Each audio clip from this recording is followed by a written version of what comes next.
2. Tanssiva joulukuusi. Pienessä lumisessa kylässä oli joka vuosi erityinen tapa. Lapset koristelivat markkinapaikalla sijaitsevan ison kuusen, mutta joka kerta, kun kuusen valot syttyivät, kuusi ryhtyi tanssimaan. Aikuisista tämä oli hauska sattuma, mutta lapset tiesivät kuusen olevan lumottu.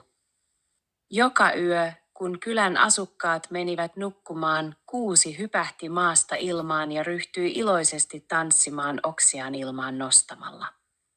Erityisen kylmänä yönä, kun lumi oli peittänyt maan, kuusi antoi pienelle Anna-nimisetylle rohkeutta luottaa itseensä.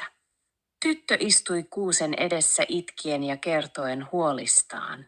Hän epäröi, antoiko hän aina kaikkensa perheensä puolesta, mutta kuusi näytti hänelle tanssillaan, että myös pienet teot voivat tuoda suurta iloa.